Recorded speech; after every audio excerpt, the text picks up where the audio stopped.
Drake and Partynextdoor, Some Sexy Songs for You. The greatest album of all time. The greatest album of all time. No, I'm joking. It's really good though. It's really good. I mentioned it previously that what I really like about this album is the start. I'm always said that I think a start of an album and the end of an album usually can give you an idea of if the album is good or not. Because usually towards the end, a lot of artists, especially hip hop artists, tend to put the songs that they don't really like towards the end and the songs that they think will do well at the beginning. But if you have a really good album, you spread those songs across the whole entire body of work, and it kind of, you know, so obviously it's a bit of a story, it's a theme, and by the end you're pissed it ended. Like a good movie, you're annoyed it fucking ended. And I felt the same way about Some Sexy Songs for You. When the end track came, which also felt like the end track, by the way, which I'm not too sure if that's a consequence of Drake getting better at putting albums together or if it's a Partynextdoor inclusion, but I felt like the sequencing of this album is really good. More so than, I don't feel like Drake's albums are really sequenced that well, if that makes sense. I always feel like he just puts all the hits on there, and because the hits are so good, you don't notice it. But if you go back to some of the albums, there's a lot of records that you sort of skip to get to the ones that you like. But I felt like he sequenced this really well. It kind of ebbs and flows, up and down, up and down, up and down. And because I was listening to this for the first time in the gym, I wasn't looking at the screen, but I could feel like Greedy was the last song. Really impressed by Drake's singing. I think he's improved a lot. Maybe it's his tone. Maybe he's found his pocket, but I felt like he's not stretching his voice as much as before. I felt like he complemented Partynextdoor really well. If anything, I thought Partynextdoor sounded the best he's ever sounded. Even though this sounds more like a Drake album featuring Partynextdoor, I felt like Partynextdoor's inclusion was very tasteful, very well done. His harmonies really helped to elevate some records. Again, like I said, I think Drake's ability to sing the way that he does was really flipping good. I love the fact that it's mostly R&B. There are some tracks where he's rapping, but for the most part, it's all like scorned, lover boy, simp cuck, you know, light-skinned boy energy type of thing. You know, what you get from Drake, which I love. And I've said it previously, I personally think, or I personally believe, this is the best version of Drake. Yes, he can do the rapping stuff. We've seen him do it. Conductor beats, he can do that shit. But I personally think where he stands out, his unique selling point, his real talent is this sort of shit. No one can make music like this, like Drake does. Especially that connects, you know, that kind of appeals across the board. Male, female, regardless of race, you know, sexuality, all that malarkey. I feel like he does it best in hip hop. Honestly, the best. Because some of these tracks, I can just imagine when they pop off in a club, when they pop off in the festivals, oh, it's going to be a fucking movie. It's going to be a fucking movie. So the tracks were fucking fantastic. I thought the features as well were really well done. I thought the addition, big up whoever that girl is called Pim. Big up the girl called Pim. Big up the girl called Pim. God damn it, man. What an amazing thing Drake did by including this up-and-coming single called Pim on the track called Pim's Interlude. I saw recently from like a Drake fan page, this girl had like 3,000 Spotify monthly listeners. And because she was on this album, featured on the Interlude, which again is one of the best tracks on the album, I'm not going to lie. She now is up to like, I don't know, hundreds of thousands, if not millions of listens per month, which is probably going to change her life. Obviously, the splits from Spotify aren't that great, but still, she's probably going to be able to like do music full time now, which is fucking sick, innit? Like Drake, you know, does a lot of things wrong, but the things he does do right is platforming up and coming artists, giving away a bunch of money, and also from what I've heard on people talking on pods, allegedly when he makes songs and he like the Block Boy JB song, allegedly those are usually his songs, but he gives them to the artist to feature on them, but then he keeps the royalties and just says, yeah, use this as a thing to kind of jump off from. So he'll make it look like it's him featuring Block Boy JB, but it's actually his song. He keeps the back end royalties, but tells you, hey, run with this, perform it at shows, go and get your appearance fee money and shit, and that's fucking sick. I think that's a really good exchange, and obviously allows the artist to go and do their thing. So for sure, on this particular record, Pim's Interlude, you know, she's probably not going to get much from the fucking, you know, royalties from the record, but what she does get is attention, you know, eyes, ears. People are kind of, you know, following her on social a lot now. So that sort of thing can definitely, you would imagine, change an up-and-coming artist's life and career. Talking about changing an artist's career, I think Drake fucking absolutely resuscitated Partynextdoor's career. I think Partynextdoor was on fucking life support. I'm not gonna lie, and I'm a big fan of him. But I thought P&D 1 and 2, obviously classics. They belong in the R&B Hall of Fame. But 3 and 4, eek. Especially 4, it was tough. The best thing about 4 was the cover. That cover was filthy. But apart from that, Partynextdoor has been pretty shit. And maybe it's in part due to what Kendrick said in that bar, right? About Party playing with his nose. And I know from first-hand experience, you do that sort of shit, you're not going to be focused on your art. You're not going to be focused on your creativity. You're not going to be the most consistent, present, reliable person in the world. So maybe that has to do with it. And maybe now, because he looks better now too. I saw some pictures of Partynextdoor and Drake out in Australia. And Partynextdoor looks like, because he was starting to look at academics. He was starting to look at academics in the face. That moon face thing, I think his face is slimmed down. There was also this video of him that went viral one time where he was in a club throwing gang signs and his bingo wings. Ugh, his bingo wings were crazy. So I'm sure he was going through it and that was probably affecting the music, but now he looks better and it's no surprise, he sounds better. This is the best I've heard Partynextdoor sound since PND 1 and 2 on my life. He sounds fucking great. So that was really good. What I like about the album, the first track was banging. I think the first track set the pace really well. Weirdly enough, just as a weird observation here, was I the only person who thought that this is what Certified Lover Boy should have sounded like?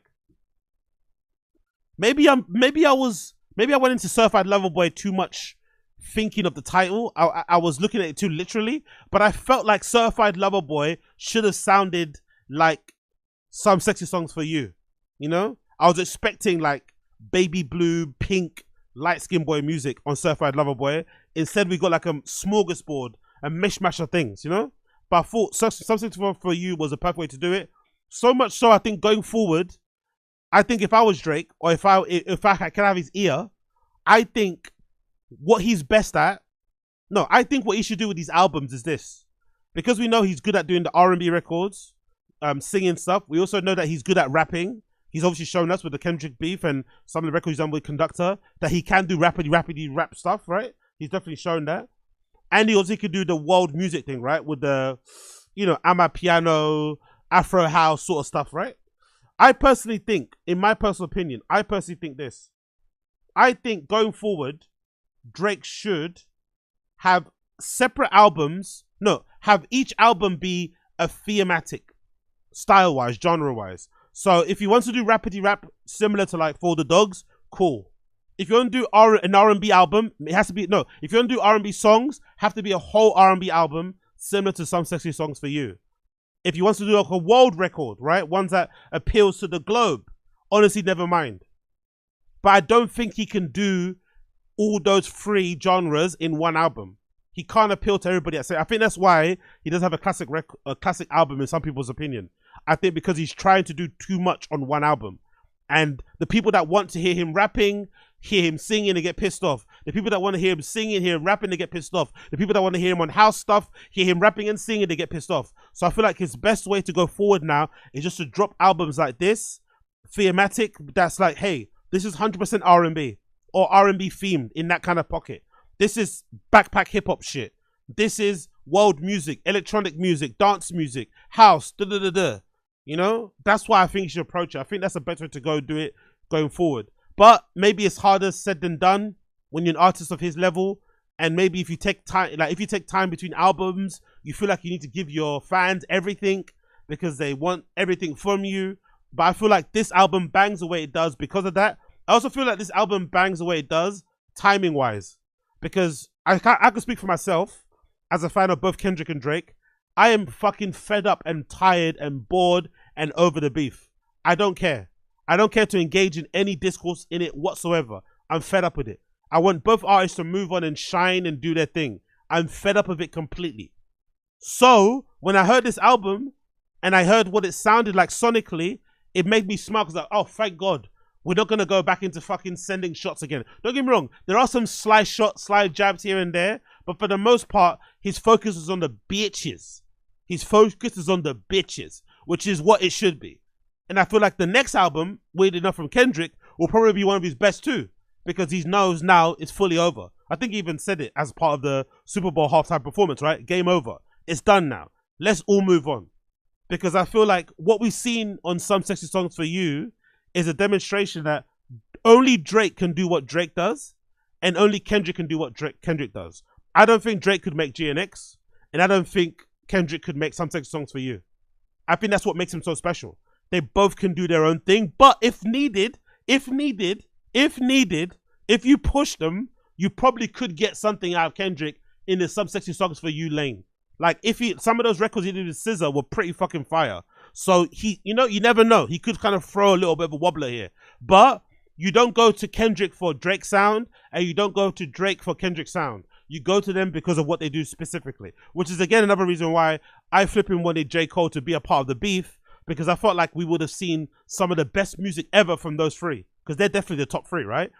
Kendrick, Drake, and J. Cole. But because J. Cole waved his white flag, we didn't really get it. But I think we would have got the best version of all three of those artists if they all engaged at the same time. But J. Cole waved his white flag, Drake kind of waved his flag as well.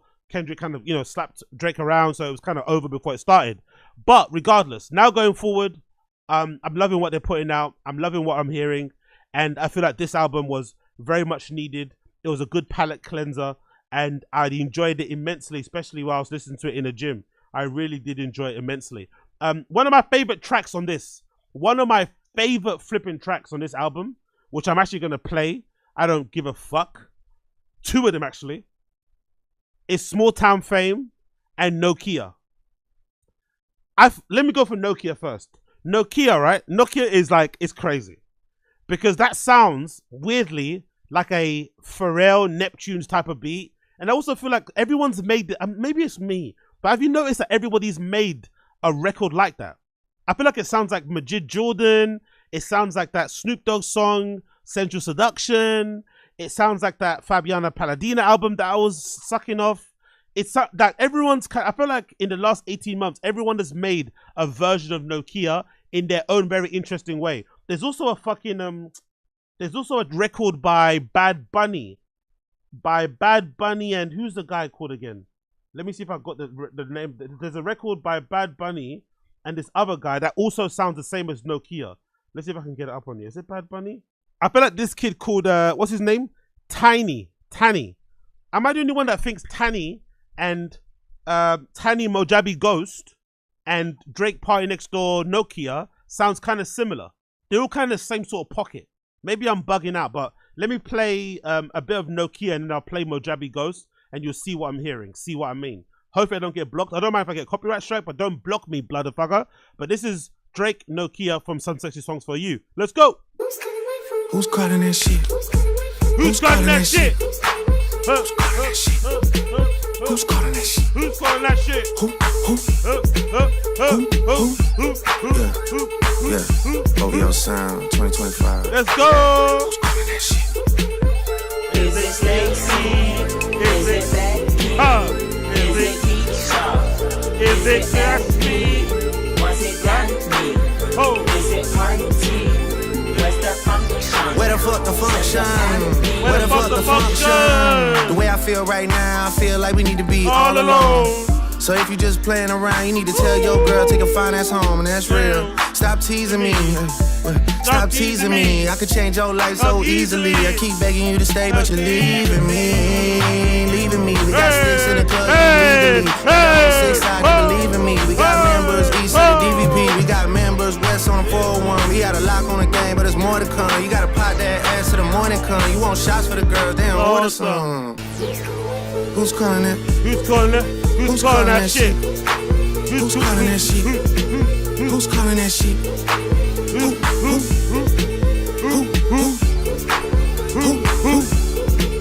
Hey. Okay, you heard that right? Fucking banger. Honestly, absolutely a hit record. So fucking good. Is it me or does that sound a little bit like this? Mojabi Ghost, right? By this guy called Tanny.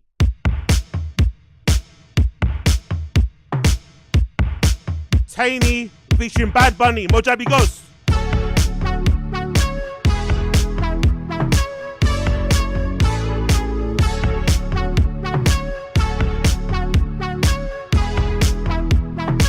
What do you think? More we ghost. guys think? Does that sound a bit similar or not? There's something about, don't get me wrong, the BPM is a bit slower, but there's something about that sounds kind of similar. But regardless, honestly, Nokia is such a slap. It's such a fucking slap. I can't wait to play Nokia in my DJ sets. I can't wait to hear some of the remix and edits from it. Another one of my favorite tracks on the album has to be what's that fucking record with that's talking about the strippers? And it's like a gimme a hug. It's basically a gimme a hug anthem. It's basically a Drake gimme a hug anthem. What record is that from that album? Yeah, it's gimme a hug basically. It's gimme a hug. Absolutely incredible. The title was obviously great as well. Some of the lyrics on it are fucking hilarious. Very simpy, but I do fucking love it. I also love on this particular album, I'm not gonna lie, one of my favorite records as well is Die Trying, featuring Yeba. I think that's a really good record on the album. Obviously, Greedy at the end really does smash it as well. And the whole thing, man, is fucking great. It's a great album. I really recommend you check it out. I think a lot of boys are gonna have a lot of the bars on this album as their fucking caption for the next year, probably. It's gonna be fucking insane. I'm sure there's a bunch of boys driving around in cars right now. Big up my little brother Chris. He's probably doing that at the moment. You know, sad face, leaning back, driving through the streets of London, having this blaring in the whip. Will sound fucking incredible. Really, really good album. Again, a good palate cleanser. Happy we got it post Kendrick beef, and we could all kind of move on. And hopefully, going forward, we get some more shit down this sort of lane from Drake. And like I said before, I really do hope going forward he sticks to having albums based on the theme, making them based on one particular genre, instead of trying to do everything at once. Please, for love of God, because I think he smashes it and does it really well. And it's a good reminder too, because it feels like he came into the game with this sort of sound, and this sort of sound is obviously what suits him best. You probably can do this stuff with his eyes closed super easily. So I really, really do hope, really, really, really do hope this going forward is the best thing as well. I fucking love it. I absolutely fucking love it. Oh, and also another suggestion too, another really good insight, or another thing I've noticed was really cool. It was good to see Ice Spice on there. There's a little Ice Spice thing in there, which is pretty cool. It's her basically, essentially talking to some guy. It sounds like she's flirting or something, and explaining, the genesis of her name and shit, her star sign, that malarkey, which is quite cool. I guess that kind of throws a bit of cold water on the assumption that her and Drake fell out, so that's pretty cool. There's a little Lato cameo. There's a cameo with some other English guy. I don't know who that might be. Maybe it's Dave. I'm not too sure. But some good little cameos in there to kind of give to narrate the album without narrating it too hard. He did it in a really clever and really subtle way. I really did enjoy it. Check it out if you want. It's on all digital streaming platforms. You know where to find it. Some Sexy Songs for You. Partynextdoor and Drake. Absolutely banger. Absolute freaking banger.